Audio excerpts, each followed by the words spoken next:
Baik, buka Quran surat 7 ayat 205. Quran surat 7 ayat 205. Doa itu disebut zikir di ayat itu.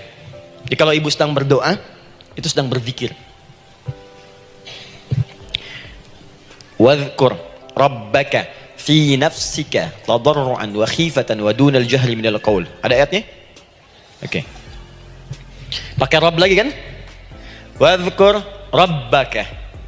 Kalau engkau punya masalah, kata Allah, sekecil apapun, di rumah tangga kah, di kantor kah, kehidupan sosial kah, kata Allah, ayat sebut, minta kepada Allah, berdoa. Doa disebut dengan zikir. Zikir itu semua kegiatan yang membuat kita ingat Allah. Zikir. Baca Quran, zikir. Dalilnya Quran surah ke-15 ayat 9. Inna nahnu nazzalna dzikra. Kami turunkan Al-Quran sebagai zikir. Menghafal Quran, zikir. Quran surah 54 ayat 17, ayat 22, ayat 32, ayat 40. Walaqad yassarnal Qur'ana lidzikri. Kami akan mudahkan Al-Quran untuk diingat, dihafalkan. Zikir, sebagai zikir kepada Allah. Ibu selepas sholat baca subhanallah, alhamdulillah, Allahu akbar, zikir. Quran surah keempat ayat 103. Fa'idha qadaitumus salata fadhkurullah.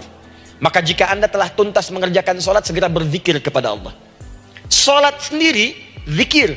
Quran surah ke-20 ayat ke-14. Innani anallahu la ilaha illa ana fa'budni wa aqimis salata lidzikri. Saya Allah, kata Allah, tidak ada Tuhan selain saya, sembah saya. Bagaimana menyembah Allah? Tunaikan salat sebagai zikir kepada Allah. Zikir. Di zikir semua amalan yang mendekatkan kita dengan Allah. Doa itu satu dari bagian zikir. Tapi tahukah ibu fungsi zikir yang paling utama itu apa? Quran surah 13 ayat ke-28. Ala bizikrillahi tatmainnul qulub. Yakinkan pada dirimu, kalau zikirmu benar kepada Allah, maka dia akan berdampak kepada hati menjadi lebih tenang. Zikir itu manfaat pertamanya membuat hati tenang, Bu. Tadi saya contohkan, baca Al-Quran zikir kan? Jadi kalau ibu sedang tidak tenang, sedang gelisah, ada masalah, daripada mengeluh sana sini, wudu, Bu, wudu. Ambil mushaf, baca. Saat baca itu mungkin solusi belum datang, tapi hati itu lebih tenang. Kaitan dengan bahasan kita, doa, minta. Doa. Jadi kalau orang punya masalah itu, kalau berdoa, walaupun solusinya belum datang, walaupun kemudian jawabannya belum tiba, minimal hati ibu itu tenang. Ini dia. Kan surah 13 ayat 28. Rumus ini pakai, gunakan dalam hidup. Karena yang tahu kehidupan kita itu Allah yang menciptakan kita. Yang tahu pesawat, yang bikin pesawat. Yang tahu handphone, yang bikin handphone. Yang tahu mikrofon, yang bikin mic-nya. Yang tahu kita, yang menciptakan kita. Ikutilah petunjuk Allah yang menciptakan kita, maka akan langsung terasa manfaatnya. Ibu tidak percaya, silahkan lakukan. Rasakan bedanya, bedakan rasanya, dan pasti akan terasa bedanya. Akan lain. Tuh. Doa. Tapi ingat, yang paling penting kata Allah, doa itu bukan sekedar penting permohonannya, tapi menunjukkan status kita sebagai hamba di hadapan Allah Subhanahu wa taala. Jadi kalau ada orang selama hidup tidak pernah berdoa, artinya dia mengingkari statusnya sebagai hamba di hadapan Allah Subhanahu wa taala. Mau menyejajarkan diri dengan Tuhan. Kan yang tidak pernah meminta itu Tuhan.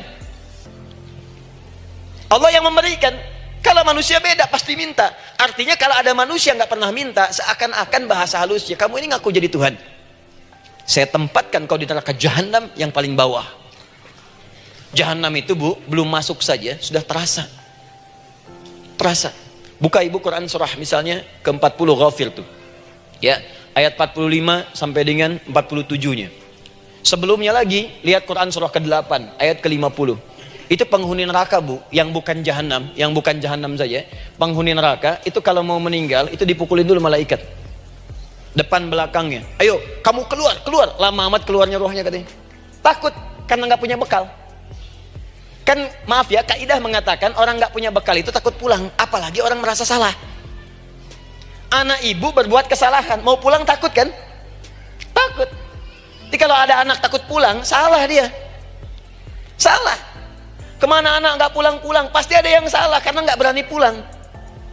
Jangankan salah, nggak punya bekal saja, malu pulang. Lihat ibu waktu Ramadan usai, mau mudik, Idul Fitri. Kan pada mudik kan? Kenapa mau mudik dan senang mudik? Karena punya bekal, Bu. Dikumpul-kumpulkan tuh selama 11 bulan. Untuk 1 bulan saja. Itu pun paling berapa hari. Kumpulin.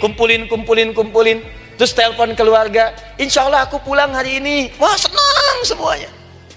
Padahal mudiknya cuma pakai motor, Bu. Motornya bebek, bekalnya singa. Serius saya, motor bebek bekal singa. Ada kardus belakangnya. Tulisin. Terus tambah pelepah pisang buat begini. Belakangnya ditulisin, aku pulang sayang.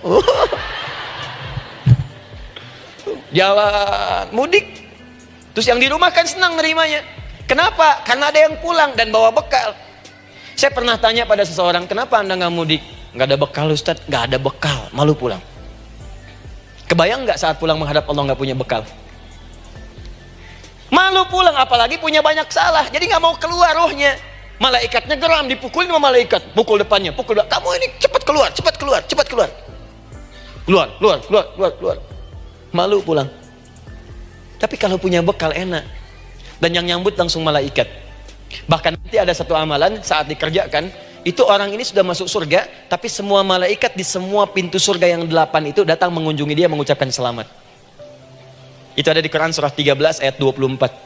Salamun alaikum bima sabartum fa ni'ma uqbaddar. Selamat ya saat di dunia sabar mencari bekal, dan ini bekal terbaik yang kamu dapatkan, silahkan nikmati surga yang kamu rindukan itu. Ini nikmat-nikmatnya tempat yang pernah nanti kamu kunjungi. Dan tinggal abadi di situ. Yang nyambut malaikat. Bayangkan semua malaikat, Bu. Semua malaikat dari pintu surga datang nyambut dia. Wah, Masya Allah, malaikat Jibril, Israfil, malaikat maut. Maaf ya, dicabut kemarin. Biasa, selamat. Dunia aja kalau ada yang nyambut senang kan? Rumah dicet, datang, sambut depan rumah, semua hidangan ada. Oh, Masya Allah. Bahkan yang tidak ada jadi ada. Luarnya kongwan, dalamnya rangginang gitu kan. Wah, muncul semua. Paham ya? Jadi ini bagian pertama. Jadi kita katakan kenapa manusia mesti berdoa. Jawabannya karena manusia itu hamba. Dan doa itu adalah fitrah, bagian dari kehidupan. Kenapa manusia mesti berdoa? Karena ada komitmen dari Allah. Setiap dia mendapatkan sebuah persoalan, maka Allah akan jawab dan berikan jawaban dari semua persoalannya. Jalan mendapatkan jawaban itu adalah doa. Kenapa manusia mesti berdoa? Karena dia butuh dengan Allah. Dan puncaknya, kenapa dia mesti berdoa?